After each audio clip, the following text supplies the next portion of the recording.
I mean, afflictions win. Oscar has been given to so many people with diseases, it should wear a hospital gown.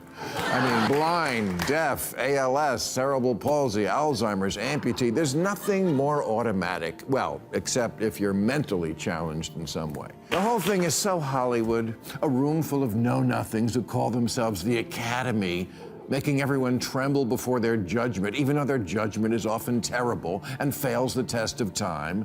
Maybe the hashtag should be Oscar's so wrong. Citizen Kane, It's a Wonderful Life, 12 Angry Men, Singing in the Rain, Dr. Strangelove, Raging Bull, Pulp Fiction, goes on and on. Not a single Best Picture among them.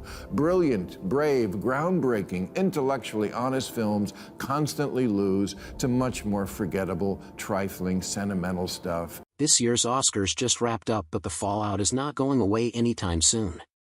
One of the biggest controversies of the night was awards going to people many believe did not deserve them. Bill Maher was one of the loudest critics. The comedian sharply criticized Hollywood producers for putting agendas ahead of talent. His response was direct and unapologetic. So hit the subscribe button and let's get into it. Casting directors have to stop listening to the casting police and go back to doing their job, which is picking the best actor for the role. Now, I mention this because a lot of people lately are either apologizing for or calling on others to apologize for playing roles they call appropriation. James Franco was just chosen to play Fidel Castro, and John Leguizamo posted, "No more appropriation. Boycott. This f***ed up. I don't got a problem with Franco, but he ain't Latino." Okay, but John Leguizamo is Colombian American. He ain't a Venetian, but he played one.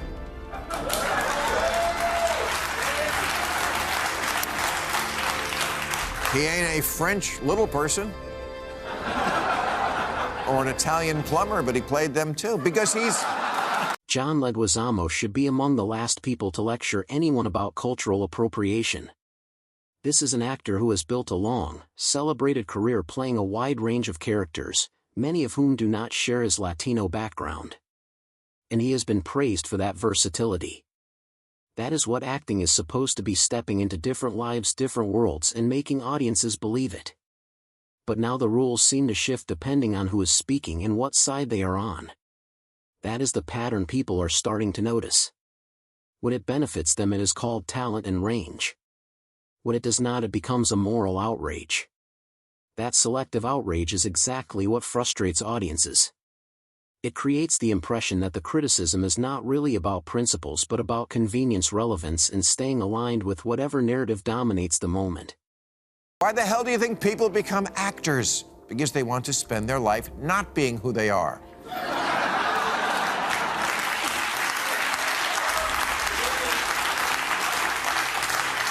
Appropriating sounds like an unforgivable sin until you remember that's what acting is. That's why acting jobs are called roles. Sean Penn won an Oscar for playing gay civil rights martyr Harvey Milk.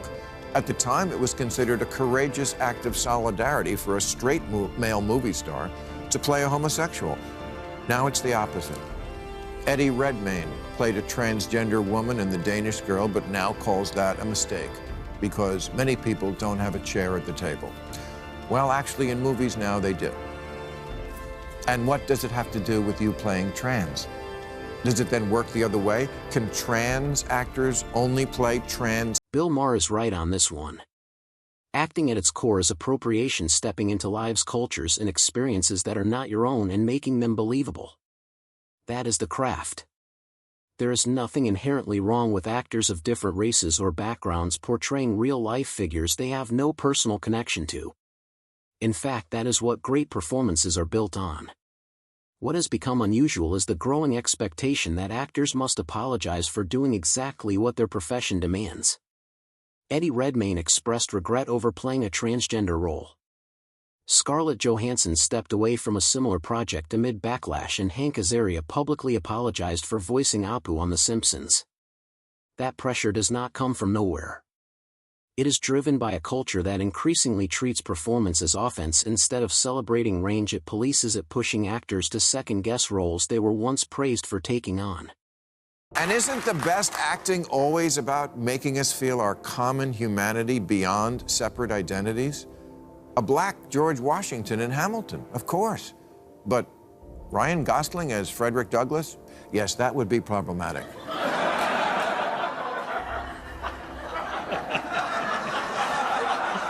Ditto Shia LaBeouf as Shaft. It's... Bill Maher points out what many see as a clear double standard in modern casting debates. There's often little outrage when actors from minority backgrounds take on roles traditionally written as white or part of the majority. Halle Bailey playing Ariel in The Little Mermaid and the diverse cast of Bridgerton portraying historically white British aristocracy were widely defended as progress. But flip the situation and the reaction often changes dramatically. When actors from majority groups step into roles tied to minority identities, backlash tends to be swift and intense. That imbalance is exactly what Maher is calling out. If the principle is that identity must strictly match the role, then it should apply across the board. Otherwise it stops being about fairness and starts looking selective, where the rules shift depending on who benefits rather than staying consistent. The whole thing is so Hollywood, a room full of know-nothings who call themselves the Academy, making everyone tremble before their judgment, even though their judgment is often terrible and fails the test of time. Maybe the hashtag should be Oscar So Wrong.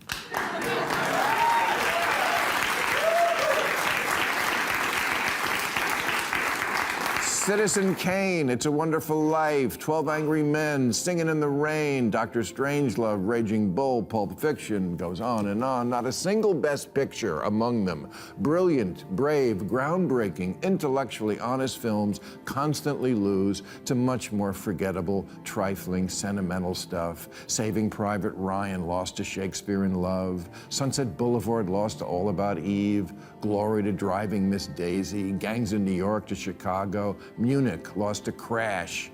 Citizen Kane lost to How Green Was My Valley. So here's what it all comes down to: the slow erosion of pure talent and genuinely great movies.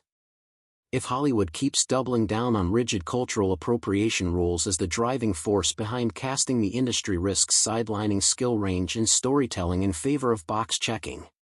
When that happens, quality inevitably takes a hit. Look at the growing frustration around some recent releases from major studios like Disney and Warner Brothers.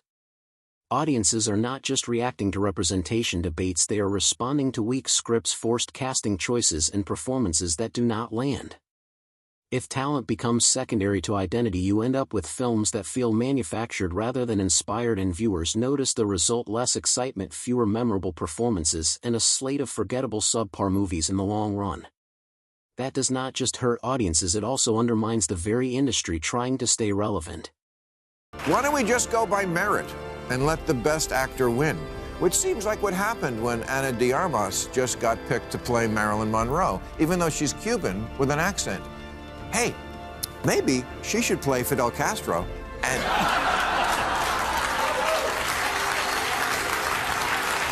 James Franco can play Marilyn Monroe, and then we can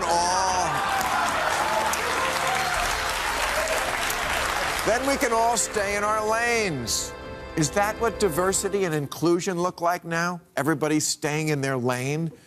Lawrence of Arabia was gay. Peter O'Toole wasn't. I can live with that. Because he was so cool, he almost made me gay. Sometimes you cannot help but wonder what the so-called woke crowd actually wants. On one hand, they champion diversity, inclusion, and equality, pushing for more representation across film, television, and media. On the other, they call out cultural appropriation, drawing hard lines around who is allowed to tell certain stories or play certain roles. Those two positions do not always sit comfortably together. Take projects like Bridgerton, praised for diverse casting in historically white settings, versus the backlash faced by Ghost in the Shell starring Scarlett Johansson. The reaction shifts depending on direction, not just principle. That is where the confusion sets in. If the goal is true equality, then the rules should be consistent across the board. Otherwise, it starts to feel less like a clear standard and more like a moving target, where what is acceptable today might be condemned tomorrow. Emma Stone caught hell for playing a Hawaiian, Jake Gyllenhaal for playing a Persian, Gal Gadot for wanting to play Cleopatra, Johnny Depp for playing an Indian. even though he's not an actual Comanche, and spoiler alert, he also doesn't really have scissor hands.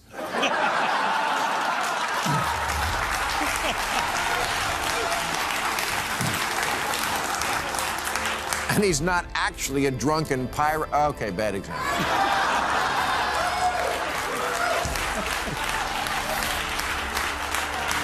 Tom Hanks now says that if Philadelphia were made today, he wouldn't do it because the character was gay and he's not. Well, besides the fact that this would force all gay actors to reveal their sexuality, even if they didn't want to, great actors, which Tom is one, try hard to keep their private lives private so we don't think of their real lives when we see them in a movie that attempts to transport us into a different world. Could you really look at this actress now and not think of the trial? Should she only play bed-shitters now? Exactly. Actors are supposed to maintain a level of distance between their public image and private lives so audiences can fully buy into the illusion on screen. The magic of film depends on that suspension of disbelief, on forgetting who the actor is and getting lost in who they are playing. When that barrier breaks, the experience suffers. Take someone like Tom Cruise in Mission Impossible. Audiences are not thinking about his personal life, they are locked into the character and the stakes. That is how it is supposed to work. But when actors constantly broadcast their personal beliefs or contradict the very roles they portray, it creates a disconnect. Viewers start seeing the performance as artificial rather than immersive. It can feel like you are being sold a story the actor does not fully believe in, and once that illusion cracks, it is hard to fully get it back. What's Daniel Day-Lewis really like? I haven't a clue, which is why he's so great. Because when he plays Lincoln, I only see Lincoln. I don't think, well, there's a British heterosexual. But Hanks says, I don't think people would accept the inauthenticity of a straight guy playing a gay guy because, quote, we're beyond that now. Don't get him started on bosom buddies. Nope. Tom Hanks, we are not beyond that, not even close. Acting by its very nature is all-encompassing. It demands range, imagination, and the willingness to step into lives that are nothing like your own. An actor worth their salt should be prepared to take on any role whether they personally identify with the character or not. That is the essence of the craft. Of course, actors have every right to turn down roles. Choice is part of the profession, but the standard should not shift to the idea that only those who share the same identity, background, or experience can portray a character.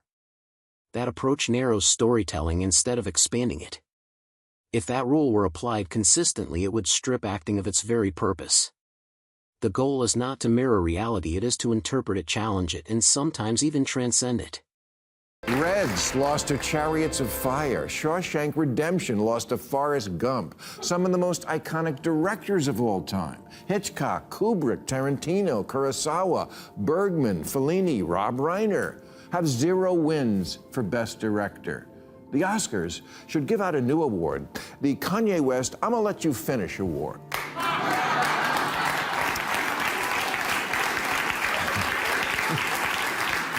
Yeah, just put Kanye in the audience every year to jump up and say, I'm gonna let you finish, but Shawshank is one of the greatest movies of all time. Hollywood's ongoing pandering to the French left has, in the eyes of many critics, taken a toll on the movie industry.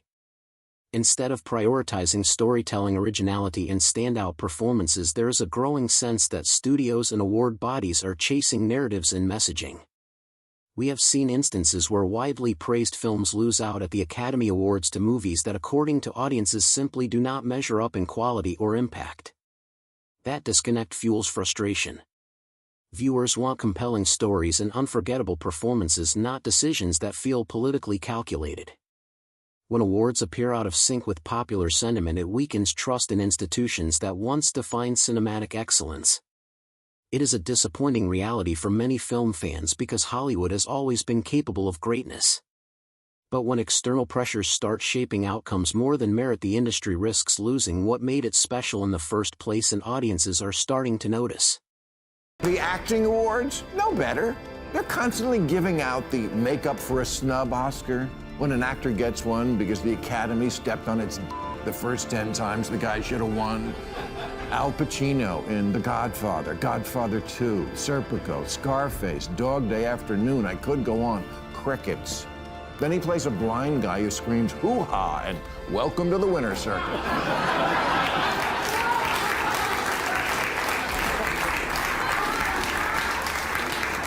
It's like honoring Michael Jordan for when he played baseball.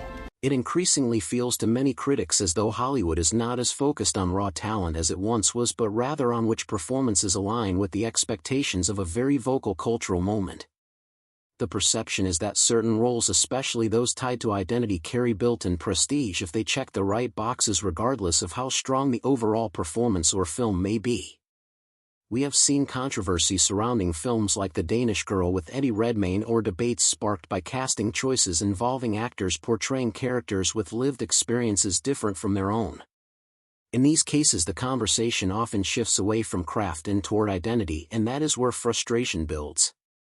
When audiences begin to feel that awards and recognition are influenced more by optics than merit, it creates skepticism. Great acting should stand on its own, powerful, convincing, and memorable, not pre-validated by the type of role being played. Afflictions win. Oscar has been given to so many people with diseases, it should wear a hospital gown. I mean...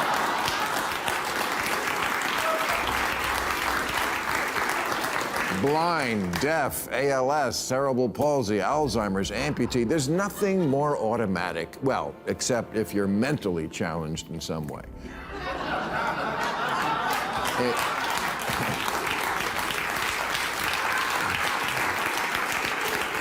In Hollywood, never say the R word, but if you play it in a movie, they will give you a trophy. Hollywood's obsession with appeasing the woke crowd is changing the very fabric of the movie industry.